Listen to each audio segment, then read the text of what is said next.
میرے بھائیوں اعتکاف دنیا کی کسی بھی مسجد میں ہو سکتا ہے، چاہے وہ جامع مسجد ہو یا غیر جامع مسجد ہو۔ اب غیر جامع مسجد ہوگی تو پھر جمعہ پڑھنے کے لیے معتکف جو ہے وہ نکل کر دوسری مسجد میں آئے گا اور پھر فوراً واپس بھی آ جائے گا۔ یہ جو میں بول رہا ہوں کہ کسی بھی مسجد میں اعتکاف ہو سکتا ہے، یہ بھی بہت بڑا ایشو ہے، کیونکہ شیخ البانی رحمہ اللہ تعالی، اللہ تعالیٰ ان کی غلطیاں معاف کرے، انہوں نے یہ فتویٰ دیا تھا کہ 3 مسجدوں کے علاوہ اعتکاف کسی مسجد میں کرنا حرام ہے۔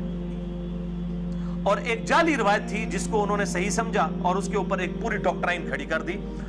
وہ روایت السنن الکبری امام بیہقی کی کتاب میں ہے، اور اس کے الفاظ یہ ہیں کہ آپ صلی اللہ علیہ وآلہ وسلم نے فرمایا 3 مساجد کے علاوہ کسی مسجد میں اعتکاف مت کرو۔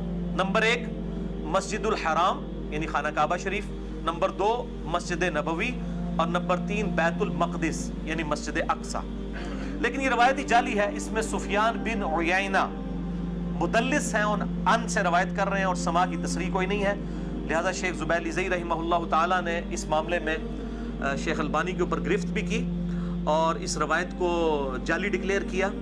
اب یہ دیکھ لیں یہ روایت قرآن کے بھی خلاف ہے، کیونکہ قرآن پاک میں تو کیٹاگوریکل مینشن ہوا کہ جب تم مسجدوں میں اعتکاف کرو، وہاں پر یہ نہیں آیا کہ 3 حرم کے اندر اعتکاف کرو، وہ جرنل آیا اسی کا، لہذا دنیا کی کسی بھی مسجد میں اعتکاف ہو سکتا ہے۔ یہ تفرد ہے شیخ البانی کا، امت کا اجماع اس کے بالکل خلاف ہے، امت کا اجماع ہے اس معاملے میں کہ اعتکاف کسی بھی مسجد کے اندر کیا جا سکتا ہے الحمدللہ۔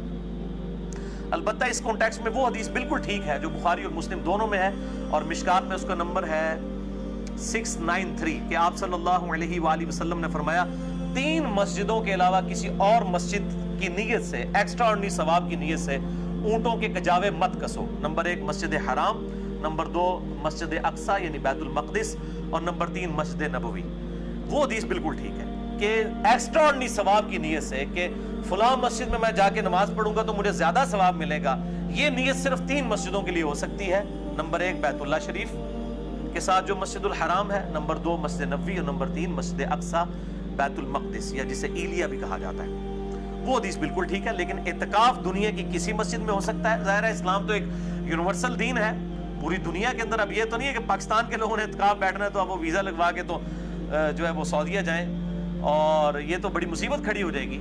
تو لا یکلف اللہ نفسا الا وسعها، اور اس سے یہ بات بھی پتہ چلی کہ جو جھوٹی اور جعلی روایتیں ہیں وہ نظر آتا ہے کہ جعلی روایتیں ہیں اور وہ قرآن کے بھی خلاف ہوتی ہیں، تو یہ بالکل جعلی روایت ہے۔ سفیان بن عیینہ اس میں مدلس ہیں، ان سے روایت کر رہے ہیں اور سما کی تصریح کوئی موجود نہیں ہے۔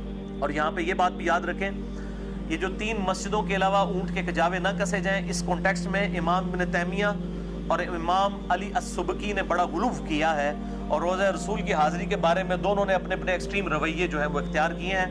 میں نے اس پہ الگ سے ایک لیکچر ریکارڈ کروا دیا ہے، مسئلہ نمبر 54D قبر رسول کی حاضری کے اوپر صلی اللہ علیہ وآلہ وسلم۔ 54C بھی ہے، 54D بھی ہے۔ 54D میں نے جو ہے وہ بڑی ڈیٹیل کے ساتھ روایتیں قبر رسول کی حاضری سے ریلیٹڈ بیان کی ہیں، اور 54C کے اندر میں نے امام ابن تیمیہ جو سلفیوں کے امام ہے اور دوسری طرف امام علی السبکی، دونوں ایک ہی زمانے میں گزرے ہیں اور دونوں شیخ الاسلام ہیں۔ یہ اندازہ کریں، یہ شیخ الاسلام کا لقب جو ہے نا جس کا جو دل کرتا ہے وہ لگاتا ہے۔ ڈاکٹر طارق قادری صاحب نے بھی لگا لیا، ان کے مقابلے میں ڈاکٹر جو ہے وہ آصف اشرف جلالی صاحب بھی اپنے ساتھ شیخ الاسلام لگانا شروع ہو گئے۔ یہ شیخ الاسلام یا شوخ الاسلام یہ لقب جو ہے یہ بڑا سستا ہو گیا، تو وہاں پہ ایک ہی زمانے میں 2 امام ہیں، وہ دونوں شیخ الاسلام امام ابن تیمیہ ہیں اور شیخ الاسلام امام علی السبکی ہیں، دونوں ایک ہی زمانے کے ہیں، ایک صوفیوں کے امام ہیں ایک سلفیوں کے۔ دونوں نے قبر رسول صلی اللہ علیہ وآلہ وسلم کی حاضری کے معاملے میں غلو کیا ہے، اور میں نے دونوں کا رد کر کے اہل سنت کا جو منہج درمیان میں ہے مسئلہ نمبر 54C کے اندر بیان کیا ہے، جسے شوق ہو تو وہ دیکھ سکتا ہے۔ ہو ٹر گئے سانو کلیاں چھڈ کے، دس کیویں دل پر چاہیے،